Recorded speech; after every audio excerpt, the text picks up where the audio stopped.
guys, it's Grace with Grace Gets Gastric, and I'm here today for my month 16 post-op VSG update. So if you've been following along, you'll note that I used to do monthly updates every month for the first year after surgery, and then I have not done one yet since my 12 months. My plan for year 2 was to do one every 3 months. Last month got a little crazy, so I'm here with month 16, and my plan is to come back for 18 as well. But to start off with stats. Again, my name is Grace. I'm 5'8", 28 years old, and on January 2nd, 2018, I had the vertical sleeve gastrectomy or VSG weight loss surgery. My highest weight ever recorded was 354 pounds in May of 2017, and I was required by my insurance to do a 6-month medically supervised weight loss diet. And over the course of that 6 months, I lost 35 pounds, so my starting weight day of surgery was 319 pounds. On my 12-month video, 1 year post-op, I came at you with a weight of 199.4, and on my 16-month or April 2nd surgery, I weighed in at 190.4. So that is a loss over the course of the past 4 months of 8.5 pounds, a loss in surgery of 128.1 pounds, and a loss since my highest weight of 163.1 pounds. So a loss in 4 months of 8.5 pounds, that's about a little over 2 pounds a month, obviously significantly less than my weight loss for the first year, which is to be expected. However, I am still losing. And if you're watching my weekly updates, you'll know that my weight has fluctuated. A lot of that weight came off in March, and then I regained it during my vacations, and then it has come back off over the past few weeks. So still some fluctuations, but I am still trending downwards, which is great because I'm not quite at my goal yet. So yes, it is true what they say that you want to make the most of that you can out of the first 6 months, the first 12 months, but that does not mean once you hit that first year that you can no longer lose weight.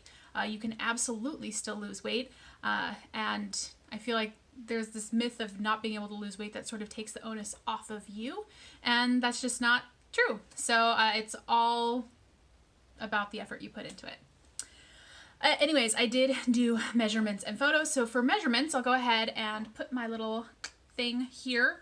But over the course of the past 4 months, I have lost 1.5 inches off of my bust, 1 inch off of my chest, which is kind of my bra band area right below my bust, 3.5 inches off my waist, 3.5 inches off my hips, 0.75 inches off of my thigh, 0.25 off of my my calf, and then 0 on my bicep and my neck. So that is a loss over the course of the past 4 months of 10.25 inches total, and a loss of inches since surgery of 87.25 inches. So definitely still losing weight. I mean, despite the fact that I only lost 8.5 pounds over the past 4 months, I did lose 10.25 inches. So I think that's pretty awesome. I'm happy with that. One thing I did want to kind of touch base on is my 2019 goals. So if you watched my goals video, you'll know that I had sort of different areas of my life that I wanted to focus on in 2019 and different discrete tasks, goals, etc. within each of those buckets to further my general happiness. So I thought I would just do a quick little progress update on that. The first bucket was health, and within health I had nutrition, which was really sticking to my surgeon's eating plan and tracking every day. So I have tracked every day. I have experimented with doing an egg fast. I've experimented with doing eating primarily whole and minimally processed foods, and that is generally how I'd like to live, but I do think that it's unrealistic for me to only eat non-processed whole foods. It's just not realistic for me long term, but I think long term it is realistic for me to eat kind of 80% of my diet from whole foods. That's what I'm aiming for, and so I think I've done pretty good with nutrition. I'm happy with how I've done so far. Physical, I had a goal of going to the gym twice a week, to go to at least 2 classes a month, to make the extra cost of my gym class membership worth it. I wanted to do a 5K in the first half of the year, a 10K in the second half. I wanted to start hiking, and I wanted to hit 8K steps a day on average. So I would say I've done that. I've hit pretty much all of them. So I've gone to the gym more than twice a week, and I have far and away done more than 2 classes a month. I have gone to the gym quite a lot, and now that I'm doing the 75 hard, which if you've seen my vlog, you'll know about that, but I'm doing 2 workouts a day, one of which is outdoors, but usually I'm going at least once a day to the gym. I started hiking. I went on a hike in March, and I'm planning on going on a hike in May, 2 in June. I'm definitely doing more hiking, so that's good. I've definitely hit 8K steps a day on average, and since I've done the 75 hard, I've hit easily 10K steps a day, so I'm really happy about that. The one thing that I also wanted to start going to a personal trainer, which I've signed up for that, and so that starts next week. The one thing I have not yet done is I have not yet registered for a 5K in the first 6 months of the year. I am running out of time. The 5K I was planning on doing, I'm now going to be out of town, so I am looking for another one, but I have had a little bit of hip issues with running, and it's really only exacerbated when I'm running for a long period of time. So generally when I do my cardio at the gym, I do 5 minutes running, 5 minutes speed walking, and I do that for like 25, 30 minutes, and that is totally fine on my hip. But if I'm running for 10, 15, 20 minutes, which is what I would be doing, I would be running longer than that for a 5K, it does tend to get a little twingy, and I'm just kind of nervous about it. So I do plan on doing a 5K this year. I don't know that a 10K honestly will be realistic, and I don't think that it's necessary. I don't want to push myself in that direction, particularly as I much prefer other forms of exercise to running, to be honest. And then mental. So therapy, self-care, looking into plastics. So I've been continuing to do therapy every other week, twice a month. I have been prioritizing self-care. I do a mask every week. I regularly get lash extensions. I regularly get acupuncture. I have done my nails a few times. I've gotten a massage. I'm planning to sign up for a facial at some point. I need to make an appointment for that. But I have been focusing on self-care a lot as well, so happy with that. Plastics, I have a good idea of some of the surgeons I want to go to, and in fact, when we took my progress photos today for this video, I had my sister, she was really excited to take some stark naked photos of me in some fun positions just to really get the most effect of my loose skin. So I've taken those, and my plan is to send those off to a few surgeons that I'm considering in Mexico that I probably will not be able to meet with in person. I am planning to do some consults probably this summer with local surgeons as well, but I've got a few surgeons that are in Mexico that I'm really heavily leaning towards at this moment. But of course, as I know more, I'll keep you guys updated. My second goal of things was on my online community. So for YouTube, I wanted to make weekly videos and watch and support videos. I have done that. I have posted, I think, twice a week for almost every single week. So more than the once a week I had hoped for. Definitely continuing to watch and support all of you who make videos. Instagram, I wanted to post 5 times a week and try to story more. I have posted for sure 5 times a week. I generally post daily. Storying more, I'm doing better maybe, but I could story more. It's just not always what I'm in the mood to do. But I'm definitely trying to engage on Instagram still. And then I wanted to do meetups. So I wanted to meet some people from the community in real life, and I have done that in spades, and it is only the first third of the year. I did the meetup in New Orleans, which was amazing. I met so many fantastic, wonderful people that I watch on Instagram, on YouTube, and who have really inspired me, so that was really cool. I was in Chicago, and if you saw my vlog, you'll note that I did meet up with a few people again from Instagram and from YouTube.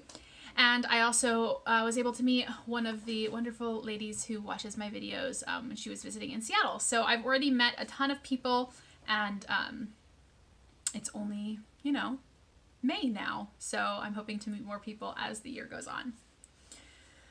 My next section was travel. So international travel, my goal was to plan Machu Picchu, which is my trip that I am taking this year, my international trip.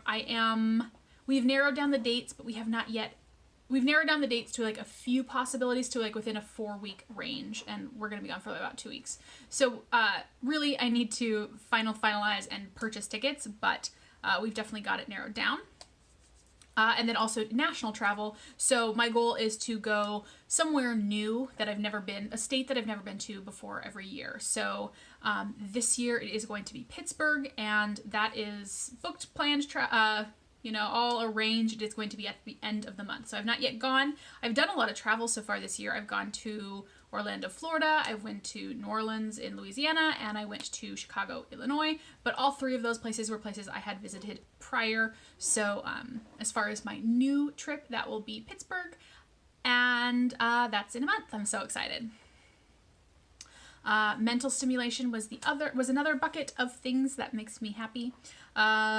Career was part of that. I wanted to learn from my new job, think about my next move in more depth. I have not done that latter one, but I have been learning at my new job. I went to Chicago for work training, so I've definitely been learning and growing there. And then also reading, which is a big thing for me. If you've seen my Q1 book review, you'll know that I love to read. So my goal for the year was to read 150 books and read 6 Pulitzer Prize winners, because that is one of the challenges I'm currently doing, is to read all of the Pulitzer Prize winners. So I'm currently at 86 books read for the year. I know, a lot of those are like kind of trashy romance novels that I can read. I can basically read one of those in a few hours. I'm a very fast reader. But I've also been reading a lot of, more literary books as well. I've read currently 7 Pulitzer Prize winners already this year, so I've already exceeded my goal of 6. I've kind of bumped that goal now up to 12, which would give me an average of 1 a month, which I think would be awesome. So I'm already at 7, and we're only on month 5 of the year, so hopefully I can make the 12. And then finally, my last bucket of things that make me happy was socialization. So I wanted to stay in touch with my faraway friends and family. So I had a goal of 2 phone calls a month to people that don't live here. And I would say, generally speaking, I have done that. I have probably more months I've probably hit the 1 phone call a month, but I've definitely 1 to 2 phone calls a month has definitely happened. And then the other thing was in person. I wanted to also prioritize hanging out with people in real life, in person as well. So do kind of 2 things a month with people. And I've definitely done that for sure. I mean, it helps that I have, I've traveled 4 of the past 5 months, which means I'm kind of and though one of those trips was solo, I did see people there, or 2 of the trips were. So yeah, I've done a lot of socialization. I definitely say I've hit that twice a month. The last thing was to start thinking about perhaps maybe sort of possibly dating. I've downloaded dating apps. I've interacted with people on them. That's about as far as it's gone. I still hate them. I don't like doing it. It's uncomfortable. It's so much effort, and I just hate people. But it's fine. That is something I can continue to think about more in the rest of the year. So, I think that was kind of the main things I wanted to talk about. Why don't we look at my photos? So, you will see here me the night before surgery on the far left, I think. In the middle of the screen, you will see me at my 12 months, 1 year post-op, and on the far other side, right, perhaps, you guys will know, it'll say, you'll see me on my 16 months. So definitely a difference from pre-op, or yeah, from pre-op. The difference, I think, between my 12 months and my 16 months is definitely more subtle. Let me know if you guys see a difference. I can sort of, sometimes I can't, depends on how generous I'm being. I feel like my side view, I don't see it as much there, but I can kind of see maybe my waist a little bit more snatched in the front and back views. But I think that is everything I want to talk about today. The 4 months, it's definitely weird being in year 2 of this crazy journey, and like I said, the weight is still coming off, but it's coming off much slower, and it is a different, I'm starting to have to readjust the mentality. And you're, you know, when you're not losing so much weight, but you are still trying to lose, and you can eat a little bit more, and you're trying to raise your calories, and you're working out a lot, and there's just a lot to consider, a lot to think about in terms of nutrition, in terms of calorie goal, in terms of macro breakdown, in terms of everything. So, you know, year 2 has definitely been, so far, kind of thinking more about what I want my life to look like long term, and really thinking a lot about plastics. That's been a big thing. But I hope you guys enjoyed this video. I know I like to hear about measurements and photos and stuff like that as well. And of course, I am still doing my weekly updates, but these monthly updates are nice as well, I think. Let me know. If you don't like them, I don't have to do them. But my plan is to do one at my 18-month, one at my 21-month, and then 2-year, and then we'll see where we go from there. Thank you guys for watching. If you like this video, go ahead and give it a thumbs up. Leave me a comment down below. Just let me know how you guys are doing, and I will talk to you all very soon. Bye.